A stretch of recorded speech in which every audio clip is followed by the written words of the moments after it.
Non-road user here again with another video to bore the socks off you with. Stick with me if you're into this stuff as I am. Now I'm going to have another bit of a rant about the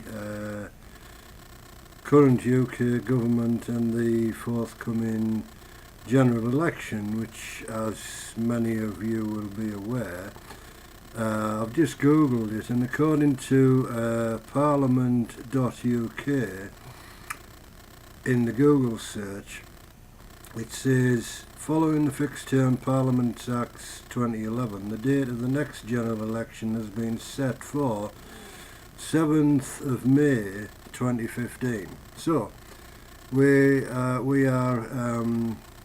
a little under a year away from the next general election. Now, as you will know if you are following my videos, I have sent tweets to various politicians, David Cameron, Nick Clegg, Ed Miliband, Nigel Farage, to name but a few. And as of today, I have yet to receive a reply from any of them.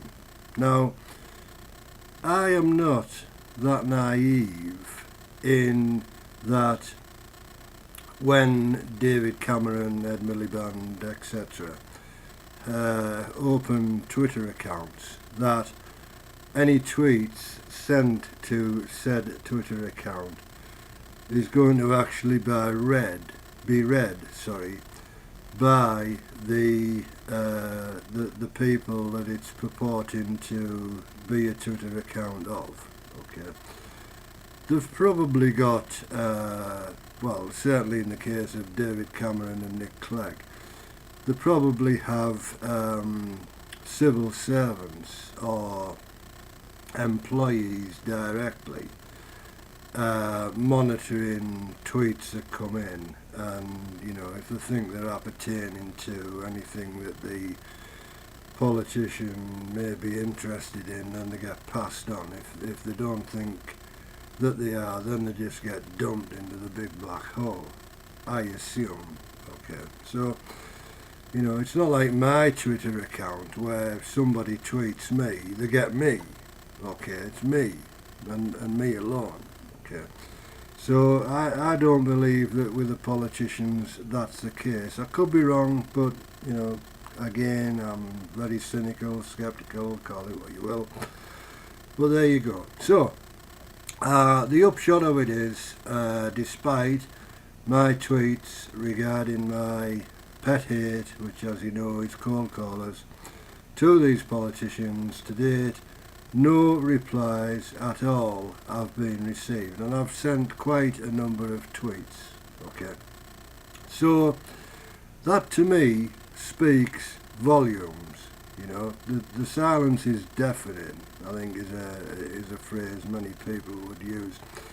Now, the point is that in the run-up to this next general election, which as I've just said is the 7th of May 2015, I expect most of these guys, Cameron, Clegg, Miliband, Farage, and a plethora of others, to be all over me like a rash.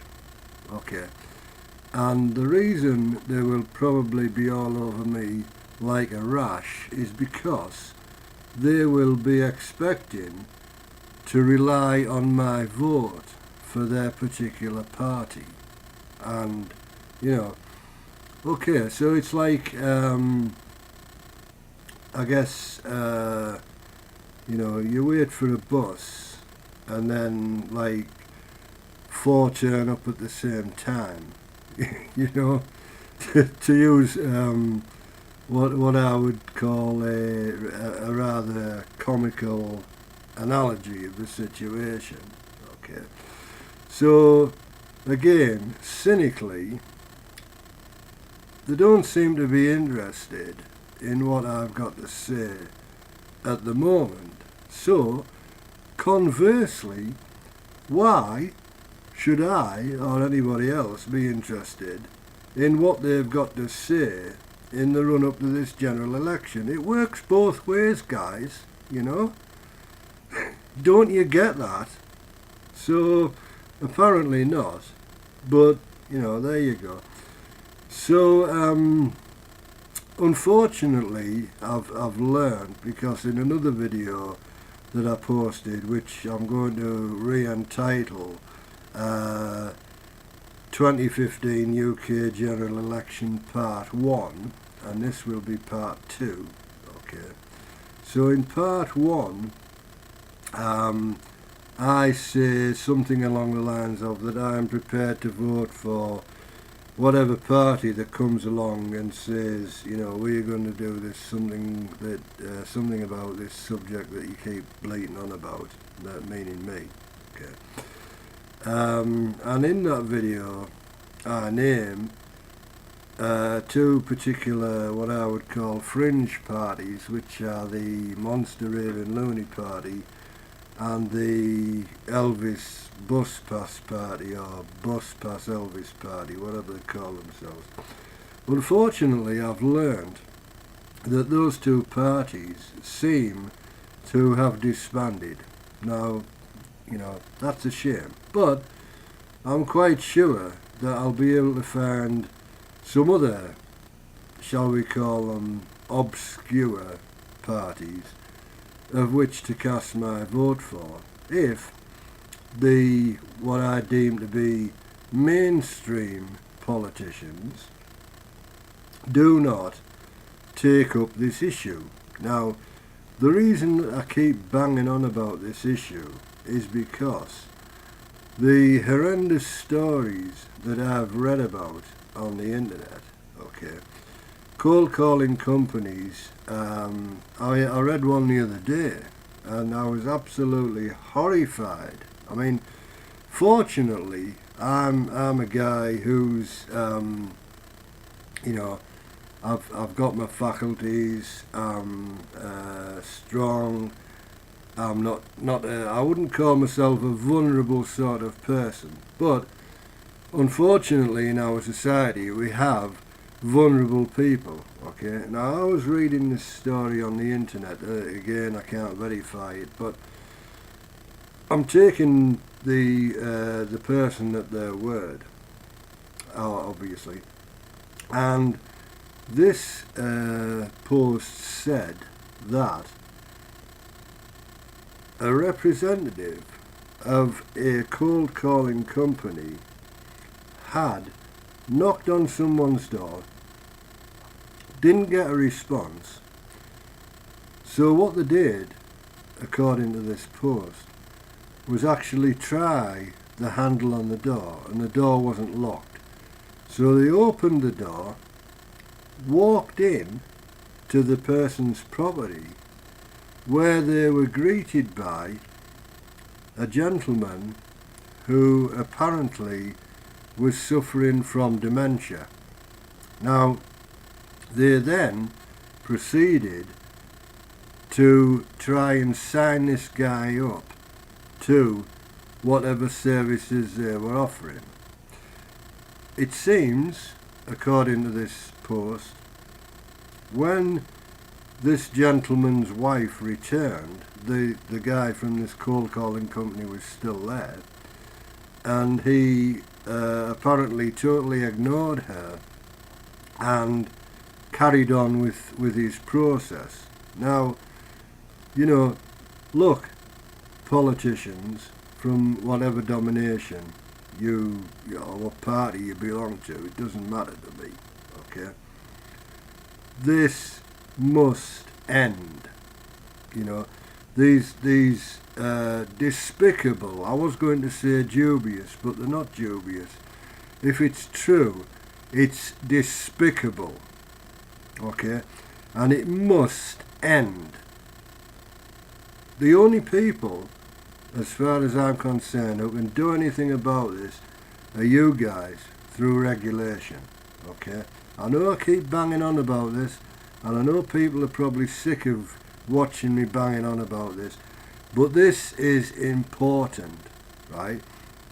In my view, this is most important. People in the UK should have an absolute right to privacy. And what right has anyone got from any company to just open someone's door and walk into their property, into their house, right? And I just do not understand that. You know, where are the morals of whatever company it was? You know, it doesn't matter who they were, okay? Where are their representatives' morals? Okay, well, obviously in the gutter. That's a given, right? No decent individual would do that thing, what apparently they're alleged to have done, okay? No decent individual would do that. It's absolutely abhorrent. Now, as I say, you guys, you politicians who keep refusing to engage with me for whatever reason, I don't know, but come the time when you want to engage with me, I guarantee you that I will not engage with you unless you are prepared to discuss this issue, okay? You can come to me, you can say whatever you like. If you're not prepared to engage in this issue, then as far as I'm concerned, you can go to, well, you can figure out where, okay? This must stop. It must stop. It must be tighter regulated. And the only people that can do that is you, Mr. Cameron, you, Mr. Miliband, you, Mr. Farage, you, Mr. Clegg, or you, Mr. whoever, who's going to be the next Prime Minister in the UK post 2015. I will leave you with that thought. If you want to engage with me, you know how to do it. I've said on another video, if you want to tweet me, I'll gladly DM any politician my personal telephone number so that we can engage on this issue. Do that or reap the potential consequences. I am not alone in this what's the word? Despisal of cold callers. I am not alone. In the UK, there are lots and lots of people who feel the same way as I do, okay?